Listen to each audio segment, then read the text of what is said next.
Top stocks की details जानिए सहयोगी नीरज और आरती पासेथी आपने गुड मॉर्निंग नीरज क्या स्टॉक्स पर आज फोकस। જી ગુડ મોર્નિંગ અને આજના દિવસે ફરી પાછા એક વખત આપણે જે ક્રૂડ સેન્સિટિવ સેક્ટર્સ છે એ બધા પર તો ખાસ નજર રાખવાની જ છે, કારણ કે આપણે જેમ સવારે પણ ચર્ચા કરી ગ્લોબલ અપડેટની અંદર ક્રૂડની અંદર એક મોટો ઉછાળો આવ્યો છે. હવે આની રિપલ ઇફેક્ટ આજે આપણને ઘણી બધી મોટી આવતી જોવા મળશે ભારતીય માર્કેટમાં. બીપીસીએલ, આઈઓસી, એચપીસીએલ આ ત્રણ ઓએમસીસ પર તો નજર રાખવાની જ છે. સામે પક્ષે ઓએનજીસી, ઓઇલ ઇન્ડિયા જેવી કંપનીઓ એના પર પણ ફોકસ રાખજો. ત્યાં આજે તમને શું ઇફેક્ટ આવતી જોવા મળે છે એનું કારણ કે અહીંયા બંને ઓઇલ ઉત્પાદક કંપનીઓ છે એટલે કદાચ અહીંયા તમને એક તેજી આવતી જોવા મળે. બીજી તરફ તમારે Reliance industries, MRPL, Chennai Petro જેવી રિફાઇનરીઓ પર પણ નજર રાખજો, કારણ કે ક્રૂડનો ભાવ જે રીતથી વધતો જોવા મળ્યો છે આ બધા પર અસર આવશે. બીજી તરફ તમને Asian paint, Berger paint, Kansai Nerolac જેવી પેન્ટ કંપનીઓ છે કે JK tyre, CEAT, Balkrishna industries, MRF એ બધી ટાયર કંપનીઓ પર પણ આની એક અસર આપણને આવતી જોવા મળશે. એટલે ઘણી રિપલ ઇફેક્ટ છે આજના દિવસે.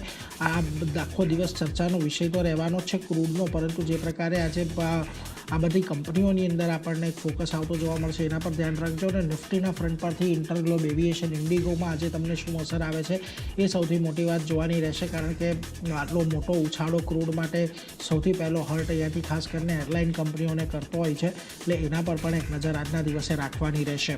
વેલ, આ તો થઈ ગઈ ક્રૂડની વાત. સ્ટોક સ્પેસિફિક ચર્ચા કરીએ. ડૉક્ટર રેડ્ડીઝ આટલા ખરાબ પરિસ્થિતિમાં એક રાહતના સમાચાર એમના માટે એ મળ્યા છે કે અમેરિકાના જે ડિપાર્ટમેન્ટ ઓફ જસ્ટિસ છે એના દ્વારા એક એન્ટી કરપ્શનને લઈને, ફોરેન કરપ્ટ પ્રેક્ટિસીસને લઈને ખાસ કરીને તપાસ થઈ રહી હતી.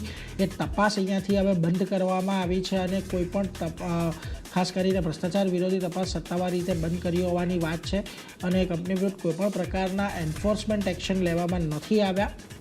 એટલે એક પોઝિટિવ વાત છે ઓવરઓલ ડૉક્ટર રેડ્ડીઝ માટે. અહીંયાથી આજના દિવસે ધ્યાન રાખજો. જે પ્રકારે થોડીક પોઝિટિવિટી આજે અહીંયા તમને કદાચ શક્યતા છે કે જોવા મળી શકે. જો કે બજારની જે પ્રકારની પરિસ્થિતિ છે કોઈ બહુ મોટો ઉછાળો આવે એવી શક્યતા નથી, પરંતુ આજે તમારા ડૉક્ટર રેડ્ડીઝ તમને થોડોક બજારને ટકાવી રાખવાનો કદાચ કોઈક પ્રયાસ કરે તો નવાઈ નહીં, એટલે એના પર એક નજર તમે ખાસ કરીને રાખજો.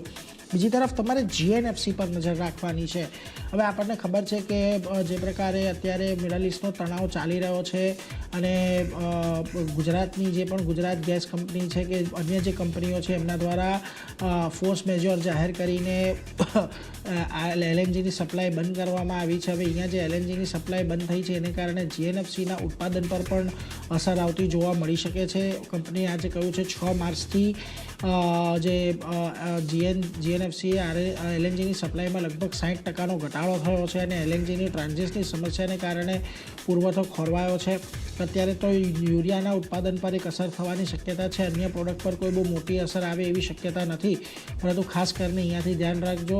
ફર્ટિલાઇઝર સેગમેન્ટની કંપનીની આવક લગભગ 36 થી 37% જેટલી આપણને થતી જોવા મળી રહી છે, એટલે ઓવરઓલ એક બહુ મોટો અસર તમને અહીંયા આવતો જોવા મળી શકે છે. ફોકસ અહીંયા ખાસ કરીને તમારે રાખવાનું રહેશે. બીજી તરફ તમે પીબી ફિનટેક પર આજના દિવસે ખાસ કરીને નજર રાખજો, કારણ કે જો અહીંયા શુક્રવારે આપણને એક બ્લોક ડીલ થતી જોવા મળી હતી અને જીએસ બેંક યુરોપે અહીંયાથી લગભગ 182 કરોડના શેર ખરીદ્યા છે. આ ઉપરાંત Societe Generale, Viridian Asia Opportunities mutual fund જેવા ફંડ દ્વારા અહીંયાથી ખરીદવામાં આવ્યા છે, એટલે આમ તો કોઈ બહુ મોટી અસર આવતી જોવા નહીં મળે. ઓલરેડી આપણે શુક્રવારે એક ઘટાડો જોઈ લીધો હતો, એટલે અહીંયા હવે ખાસ ફોકસ રાખવાનું રહેશે આજે અહીંયા કેવી આપણને અસર આવતી જોવા મળે છે. બીજી તરફ તમારે અલ્ટ્રાટેક સિમેન્ટ પર ફોકસ રાખવાનું છે. સનસોર સોલાર પાર્ક પાસેથી માં એક 26.2% અધિગ્રહણ કર્યું છે. ખાસ કરીને કેપ્ટિવ કન્ઝમ્પશન માટેનો એક આ ઉપયોગ અહીંયાથી આપણને આવતો જોવા મળી શકે છે, એટલે એના પર એક ફોકસ રાખજો. અલ્ટ્રાટેક સિમેન્ટને લઈને ખાસ આજના દિવસે કોઈ બહુ મોટા સમાચાર નથી, પરંતુ ઓવરઓલ એક કેપ્ટિવ કન્ઝમ્પશન માટે જે પ્રકારે કંપની કામકાજ કરી રહી છે એની થોડી ઘણી અસર કદાચ જોવા મળે. બીજી તરફ રાઇટ્સ પર નજર રાખવાની છે. પોઝિટિવ રહી શકે છે. 730 કરોડનો એક ઓર્ડર અહીંયાથી મળતો દેખાયો છે. મૈસૂર રેલવે ઇલેક્ટ્રિફિકેશન વર્ક માટેનો ઓર્ડર છે અને પશ્ચિમ બંગાળ સરકાર પાસેથી પણ 45 કરોડનો એક ઓર્ડર મળ્યો છે. હવે શુક્રવારે અહીંયા તમને આ બધા જે કાઉન્ટર્સ હતા એમાં એક મોટો ઘટાડો ખાસ કરીને જોવા મળ્યો હતો, પરંતુ અહીંયા ખાસ કરીને ફોકસ રાખજો. આજના દિવસે તમને કદાચ અહીંયાથી થોડો ઘણો ઘટાડા તરફી ઉછાળા તરફી કારોબાર જોવા મળી શકે જો કોઈ અહીંયા બહુ મોટો ઘટાડો નથી આવતો તો, એટલે એના પર એક ફોકસ રાખજો. બીજી તરફ તમારે મેક્સ ફાઇનાન્શિયલ્સ પર નજર રાખવાની છે. એક્સિસની જે એન્ટિટીઝ છે એને મેક્સ ફાઇનાન્શિયલનું એક્સિસ મેક લાઈફની અંદર વિલય કરવા માટેની એક મંજૂરી આપી દીધી છે, એનઓસી આપી દીધું છે. આમ તો આપણને ખબર છે કે જ્યારથી આ કંપની એક્સિસે ખરીદી છે ત્યારથી એ એક પોઝિટિવ છે, એટલે એના પર એક અપડેટ છે. કોઈ બહુ મોટી અસર આવતી જોવા નહીં મળે. ફોકસમાં રાખીશું મેક્સ ફાઇનાન્શિયલને આજના દિવસે. અને છેલ્લે બીએસસી પર ફોકસ રાખજો. મુંબઈના બીકેસીમાં જમીન ફાળવણી માટે MMRD પાસેથી ખાસ કરીને મંજૂરી જમીન ફાળવણીની માંગણી કરી છે. જોઈએ કેવી રીતે થાય છે. જોકે આની કોઈ બહુ મોટી અસર કંપનીના કામકાજ પર અત્યારે તો નથી આવવાની, પરંતુ કયા રીતની અપડેટ છે એના પર ખાસ ફોકસ બીએસસીને લઈને રાખવાનું રહેશે. પરંતુ આજે ખાસ કરીને OMCs, ડૉક્ટર રેડ્ડીઝ, રાઇટ્સ, આ 3 સ્ટોક એવા છે કે જેને તમારે ફોકસમાં રાખીને ચાલવાના છે. આ સિવાય આરતી તમારા લિસ્ટમાં પણ ઘણા બધા સ્ટોક્સ ખાસ ક્યાં નજર છે? જે એને પણ ઘણા બધા કાઉન્ટર છે. SML મહિન્દ્રા સાથે જો ફેબ્રુઆરી કમર્શિયલ વ્હીકલના ડેટા જે રીતે આવતા દેખાયા છે એના પર નજર કરી લઈએ તો કુલ કમર્શિયલ વ્હીકલ સેલ્સ આમાં એક ઘટાડો આપણને જોવા મળતો દેખાય છે. 14% ઘટીને 1442 યુનિટ પર યર ઓન યર બેઝિસ પર આ ડેટા આપણને આવતા દેખાયા છે. અને એક્સપોર્ટ સાથે સેલ્સની વાત કરી લઈએ તો 16.7% વધારો ત્યાં થતો દેખાઈ રહ્યો છે. એટલે સારા નંબર્સ છે. એક્સપોર્ટના ફ્રન્ટ પર પણ ધ્યાન રાખવાનું રહેશે. SML મહિન્દ્રાના કાઉન્ટર પર એક ફોકસ રહેશે. નેક્સ્ટ કાઉન્ટર જે છે તે ઓવરઓલ PSU બેંક આજે ફોકસમાં રાખવાની છે. અહીંયા મહારાષ્ટ્ર બજેટમાં ખેડૂત લોન માફી યોજનાની જે જાહેરાત કરવામાં આવી છે એને લીધે ફોકસ અહીંયા બધું જોવા મળશે. જ્યાં ખેડૂતો માટે 2 લાખ સુધીની લોન માફ કરવામાં આવી છે. અને પુણ્યશ્લોક અહિલ્યાબાઈ હોલકર ખેડૂતોની લોન માફી યોજના હેઠળ આ કૃષિ લોન જે છે ત્યાંથી માફ કરવામાં આવી છે. તો એને લીધે આજે ફોકસ જે છે તે PSU બેંકો પર રાખવાનું રહેશે. અહીંયા કઈ રીતનું એક્શન આપણને જોવા મળશે, ફોકસ રહેશે. Next counter AU small finance બેંકનું કાઉન્ટર છે. અહીંયા પણ નજર રાખવાની છે. RBIએ બેંક માટે જે નોન ઓપરેટિંગ હોલ્ડિંગ કંપનીના નિયમો છે તે અહીંયાથી હળવા કર્યા છે. સાથે AU સ્મોલ ફાઇનાન્સ બેંકના યુનિવર્સલ બેંકની મંજૂરીમાં સંશોધન જે છે તે પણ અહીંયાથી આપવામાં આવ્યું છે. અને પ્રોમોટર હોલ્ડિંગ્સ જે છે તે ખાસ કરીને આ નોન ઓપરેટિંગ હોલ્ડિંગ કંપની વિના યથાવત રાખવાની મંજૂરી આપતી દેખાઈ રહી છે. 7 ઓગસ્ટે યુનિવર્સલ બેંક માટે સૈદ્ધાંતિક મંજૂરી કંપનીને મળતી દેખાઈ રહી છે. એટલે ધ્યાન રાખવાનું રહેશે. અહીંયા જે રીતે RBIએ બેંક માટે નોન ઓપરેટિંગ હોલ્ડિંગ કંપનીના નિયમો સરળ કર્યા છે એને લીધે એક ફોકસ આપણને AU સ્મોલ ફાઇનાન્સ બેંકનું કાઉન્ટર બતાવી શકે છે. નેક્સ્ટ મેક્સ એસ્ટેટનું કાઉન્ટર છે.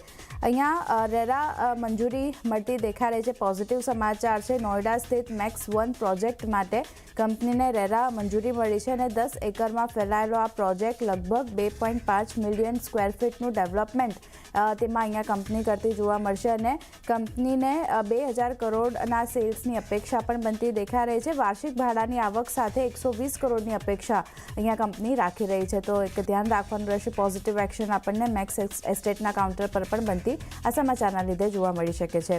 નેક્સ્ટ કાઉન્ટર ટાટા પાવરનું છે. કરાર કરવાના પોઝિટિવ સમાચાર આવી રહ્યા છે.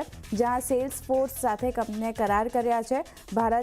ભારતના ક્લીન એનર્જી ટ્રાન્ઝિશનને વેગ આપવા માટે આ કરાર કરવામાં આવ્યા છે. અને ટાટા પાવર સેલ્સ ફોર્સના AI સંચાલિત પ્લેટફોર્મ અને CRM એટલે કે કસ્ટમર રિલેશનશિપ મેનેજમેન્ટનો ઉપયોગ અહીંયાથી કંપની હવે કરતી જોવા મળશે. તો ટાટા પાવર ધ્યાન રાખવાનું રહેશે. અહીંયા પણ એક તેજી આપણને આગળ વધતી દેખાઈ શકે છે. નેક્સ્ટ મીશોનું કાઉન્ટર છે. થોડા સેન્ટિમેન્ટલ નેગેટિવ ઇફેક્ટ જોવા મળી શકે છે. ટેક્સ ડિમાન્ડ નોટિસ મળી છે કંપનીને. IT વિભાગ પાસેથી 1500 કરોડની ટેક્સ નોટિસ મળી છે. અને અસેસમેન્ટ યર 2023-24 માટે આ નોટિસ કંપનીને આપવામાં આવી છે. તો ધ્યાન રાખવાનું રહેશે મીશોના કાઉન્ટર માટે. IRB ઇન્ફ્રા ફોકસમાં ફેબ્રુઆરીના ડેટા આપણને આવતા દેખાયા છે. જ્યાં ટોલ આવક ઓલમોસ્ટ જે 614 કરોડથી વધી 22% વધારો આપણને થતો દેખાયો છે. અને 746 કરોડની પાસે આપણને આવતી દેખાય છે. તો ટોલ કલેક્શનમાં વધારો છે એને લીધે ફોકસ IRB ઇન્ફ્રા પર રહેશે. અને છેલ્લે કોટક મહિન્દ્રા બેંકના કાઉન્ટરની વાત કરી લઈએ તો અહીંયા અનુપ કુમાર સહાનીની નિયુક્તિ માટે RBI પાસેથી મંજૂરી મળી ગઈ છે. હોલ ટાઈમ ડિરેક્ટરના પદ માટે અનુપ કુમાર સહાનીની નિયુક્તિને મંજૂરી અહીંયાથી બોર્ડ તરફથી મળતી દેખાઈ રહી છે. અને RBI પાસેથી મંજૂરી મળી છે એને લીધે ફોકસ રાખવાનું રહેશે. પોઝિટિવ એક્શન આ સમાચારના લીધે કોટક મહિન્દ્રા બેંક આજે બતાવી શકે છે. તો ઘણા બધા કાઉન્ટર છે ચાંદની જે નીરજે જણાવ્યા મેં જણાવ્યા બધા ફોકસમાં રહેશે. જી આ બધા